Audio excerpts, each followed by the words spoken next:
They saddled their horses and mules, harnessed them in the fierce bits of war and hurried to the chieftain's camp.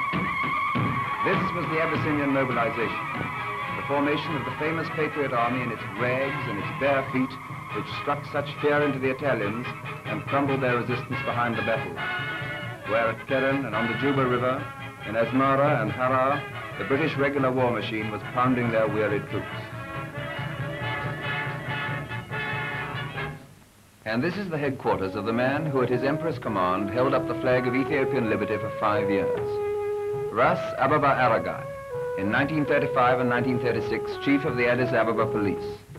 A quiet, astute, gentle-voiced officer, incapable of shouting Duce, Duce in any language. One of the bravest men in the modern world. Abebe Aregay has spent the past 5 years never more than 100 miles from Addis Ababa. With a price on his head, he's been wounded in battle half a dozen times. He's foiled more than one Italian expedition of 15,000 men.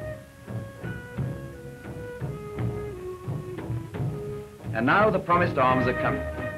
British rifles with British bayonets, all sorts, Martinis, Lee Medfords, Lee Enfields, and American rifles, Springfields. It was a chance shipment from America that gave the first armed impetus to the revolt and captured Italian rifles in their thousands.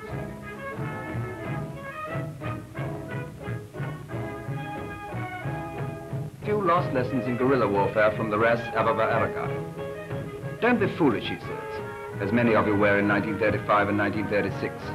Don't go en masse in front of their machine guns. In 5 years, we've learned a lesson or two in mountain fighting. The night attack, the war of nerves, and of unnerving shrieks in the dark. The war of light hand grenades stolen from the Italians. The attack on the flank, the ambush from the stone sangre.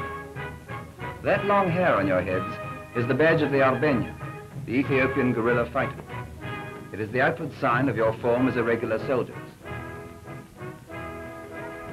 Now into the lorries, troops, rifles, bayonets, provisions and all.